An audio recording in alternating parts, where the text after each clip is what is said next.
The sermon title this morning is Sacred Eyes, and several years ago, well, I think it was in the late,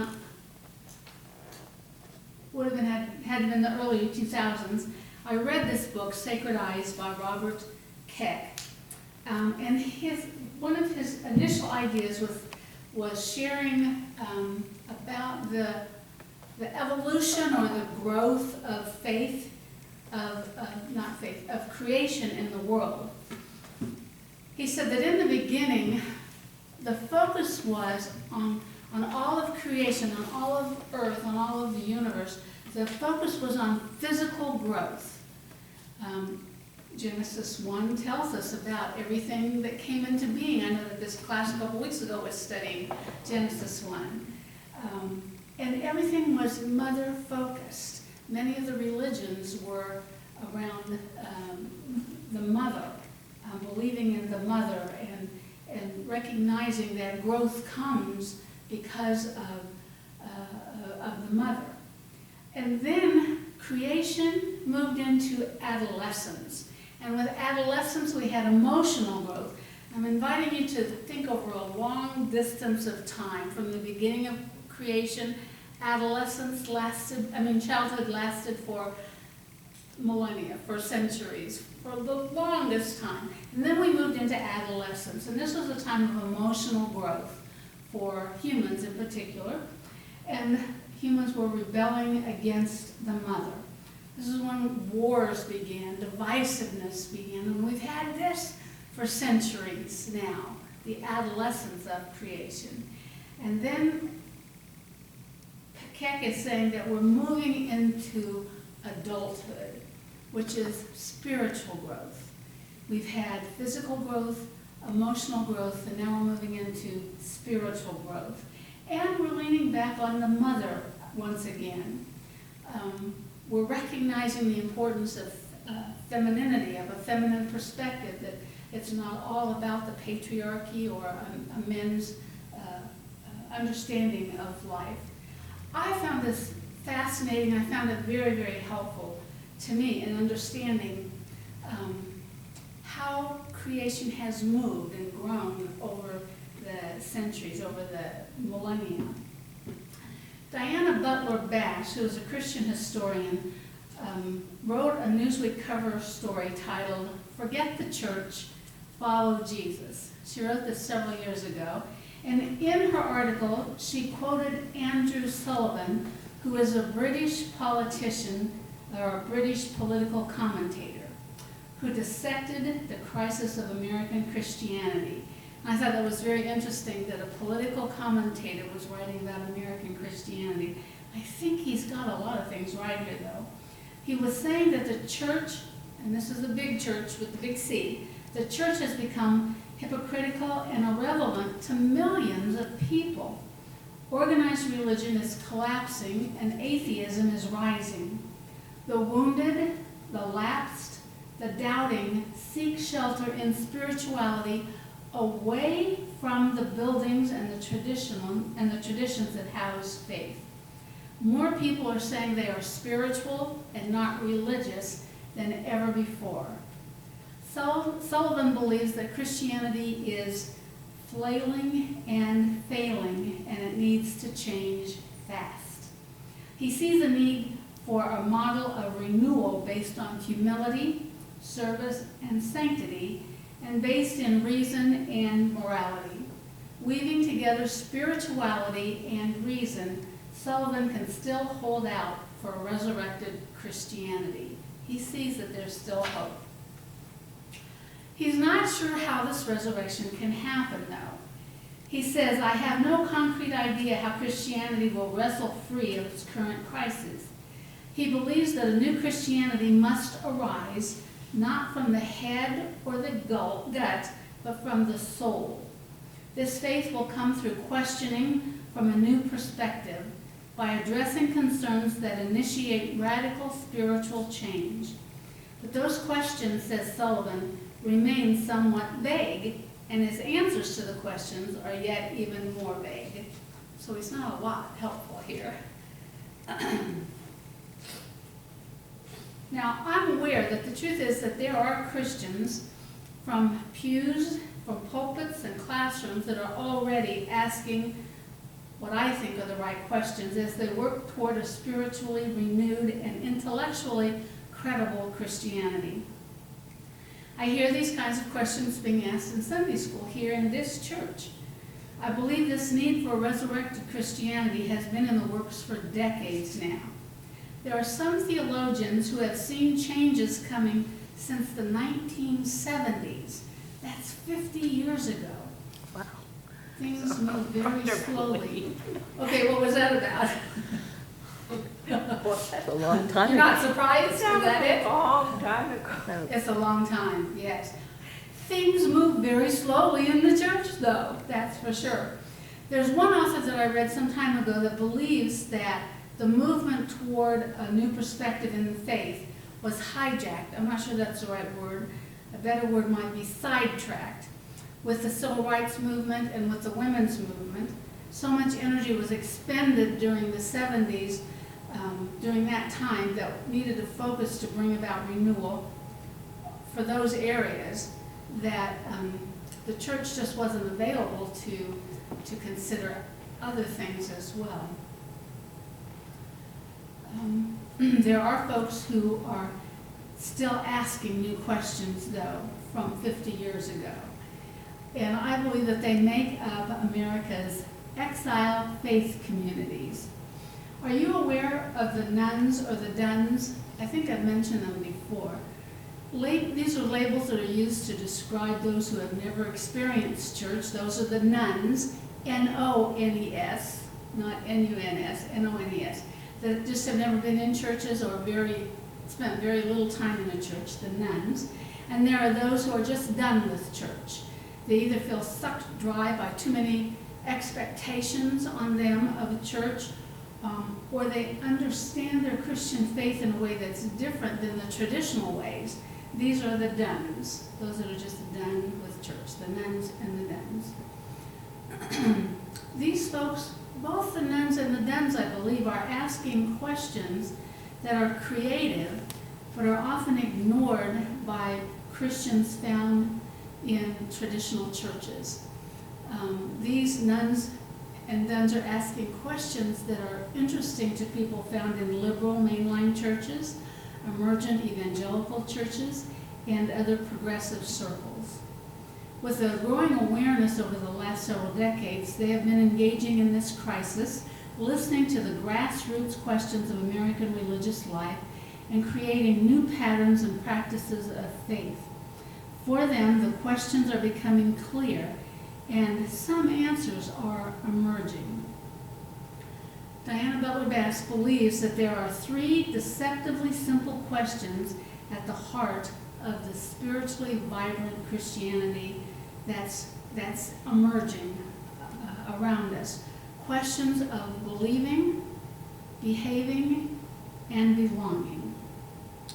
She says over the centuries, Christianity has engaged in these three B's, believing, behaving, and belonging, in different ways, with different folks asking the questions and with a different emphasis. For the last 300 years or so, the questions asked included, what do I believe?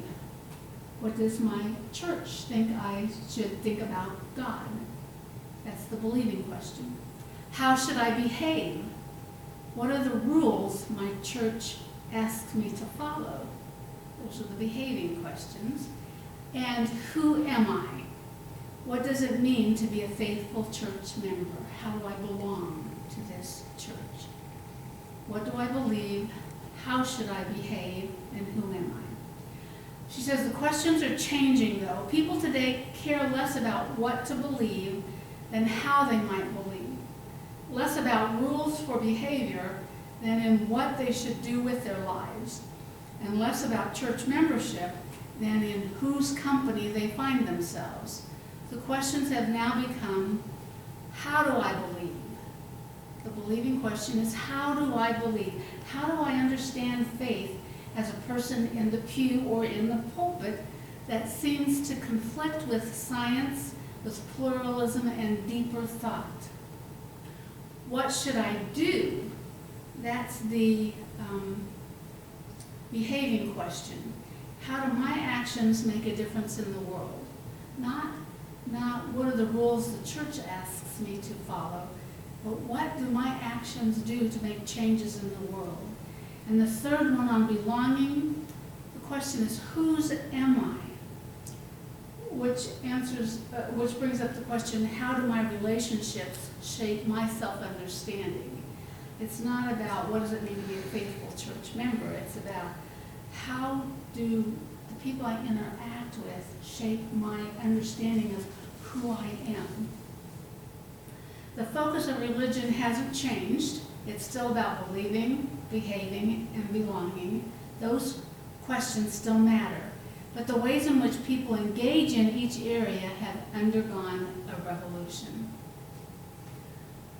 I think that we all know that political partisanship has exacerbated the crisis of Christianity, especially here in the United States of America. But the crisis is much deeper than politics. Much of institutional Christianity is stuck in the concerns of the past, still asking what, how, and who, while the new set of issues, how, what, and whose, are challenging conventional understandings of faith. The old faith formulations were externally based, questions that could be answered by appealing to a book, to an authority, to a creed, or to a code. The new spiritual longings are internally derived, questions of engagement, questions of authenticity, of meaning and relationship. Who am I in this world? How do I understand faith? Not just what am I told from the pulpit or from a book of worship or a book of creeds or whatever. The old questions required submission and obedience. The new questions require the transformation of our souls. Joyce, I think it was you that posted on Facebook something yesterday about women. Oh my, yeah. It was about how women in the 50s needed to be good wives, how they had to get in the bathroom and clean themselves up first so that their husband didn't have to wait in a queue to get to the bathroom, and how they had to wait to put on their face cream or whatever until after he'd gone to sleep, and how she had to wake up before he did to get her face all ready and be beautiful for him before he went off to work, those kinds of things. And Joyce asked, is this real? And it's real. Yeah. And I think it was British, just because of the spelling more than anything. But here in the United States, we can still find ads in old magazines or in libraries and things that show that these things were going on in the United States, telling women how they had to behave to be the good wives, how they had to be submissive and obedient, instead of a transformation of the soul. I think that's transformation of the soul. I'm involved in an art class called Art as Soul Language. And it's all about using artwork to let our soul speak. And it's not art like we'd hang on a museum wall or necessarily in our own home. But it's asking questions, setting intentions of things that we want to know, and then creating artwork around us. We started out with just stick figure drawings, which were very childlike, and we've moved on to something a little more advanced or adult-like. And it's been very fun for me, but to listen to the soul. As I work through the painting that I have completed, the painting is the picture of, we looked at 4 archetypes, lover, mother, warrioress, and the goddess, or the priestess. And I related with the warrioress, not someone that's at war or wanting to fight, but someone who's an advocate. So I have this picture of a woman, and she's just out there with her arms. I'm going to tell you that years ago I could not put my arms out this far because I didn't believe it was proper or that I had the right to take up that much space. So to make a painting where her arms are out like this was huge. And then I wanted to, my intention was to connect my adult self with my inner child. And so instead of making a heart, I have a small painting of a little child, right where the heart would go. And I sat down with every color of paint that I had used so far, and I said, is this the color of paint to use for the inner child? And the answer kept being no, no, no. For some wild, crazy reason, I picked up the bottle of glitter paint, and it's like, yes, yes! So my inner child on this painting is often in glitter, and it's so, it's charming, it's delightful, it's exciting, there's enthusiasm for me as I look at this painting. I brought it upstairs and put it in my living room, and it's right across from my couch, right next to my TV, so it's right there for me to look at. And it is such a delight, and I think that there's been a transformation in my soul because I listened to the soul. Richard Rohr, I don't know if you're familiar with Father Richard Rohr. He wrote a book, Falling Upward. Are you familiar with this? And it's about the two halves of life, spiritual halves of life. In the first half of life, it's when we're growing up, and it's the truth that some people never grow out of the first half of life, spirituality, but it's a place where we create a canister, a holding space for what we know about life and faith. It's how to live, the rules of life. It's very much Ten Commandment related, thou shalt not. And then many people, maybe around 40, 50 years of age, could be a little later, a few a little younger, some never, move into a second half of life spirituality, where they have a larger view of life and the connections in life, and they can see things from a much broader perspective. And this is based more on the Beatitudes. Blessed are those who, rather than thou shalt not. And to me, I think that takes some inner soul work to get to that place. There are far too many churches, and I wonder if I mean pastors, that are answering questions that few people are asking these days. And I wonder if pastors are so ingrained in speaking from the external and not the internal to appease the multitudes with teachings that once controlled the masses. Now, I'll tell you, my experience in seminary was not to continue with traditional teachings. We learned some fascinating things, some more, I don't want to just say contemporary, because that makes it, puts it in a time and space limit, a larger perspective about the faith in seminary. It's hard for some pastors, though, in leading larger churches especially, to share some of that information, some of that knowledge, some of that faith content, because the people are resistant to it. Because for so many, not just decades, but centuries, they were taught certain things. And I've tried to share some of those things here, like when Jesus says to turn the other cheek. He's not telling people to just be meek and mild. He's telling people to stand up for themselves in front of other people. But I just wonder if pastors are appeasing the multitudes. Whatever's happening has left millions adrift, seeking answers to questions that religious institutions have largely failed to grasp. I do believe this is changing, although slowly. Around the edges of organized religion, the exiled Christians have heard the questions, asked the questions, and are trying to reform, reimagine, and reformulate their churches and traditions. In my own denomination, United Methodism, there's been this big, ugly, at times, struggle around human sexuality. And there's a lot of churches that have disaffiliated from the denomination because of that. I think things are changing, though, in a positive way that's more inclusive and wholesome, I think. These exile Christians are birthing a heart-centered Christianity that is both spiritual and religious. They meet in homes, in coffee houses, in bars, even in some congregations. They are lay and clergy, wise elders and idealistic hipsters. Some teach in colleges and seminaries. They even hold denominational positions. Not a few have been elected as bishops in some denominations.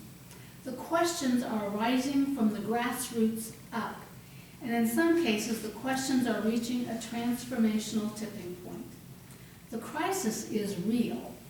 Like Andrew Sullivan said, it's sad and frustrating in its urgency.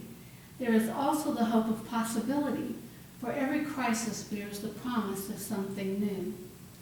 I think about this as we talked about earlier in the prayer time, about what's happening in Israel. It's a crisis. If we can just look towards the possibility of hope and something new, I think that's what many of us need to do to help bring it into existence. If most people connect with the negativity of it all, which is horrendous, but if that's all we see, and we can't see that maybe there's something that's positive that can come out of this, then it is just all going to be negative. But I think that our thoughts, our prayers, our energy, exuded in a positive way can make a difference. Endings are also beginnings. I started with the beginning in Genesis 1. Things come to an end, which also are beginnings of new things. Indeed, without death, resurrection is impossible. Imaginative, passionate, faith-filled people are enacting a new old faith with Jesus, and they're working to change wearied churches. It is the season of resurrection, and it's not even Easter. It's the season of resurrection, and resurrections are always a surprise. As I said, I started with Genesis 1, verses 1 and 2 in the beginning. We are waiting for, we are involved in, and we are preparing for a new beginning, a new resurrection, which I believe is possible. Amen. Amen.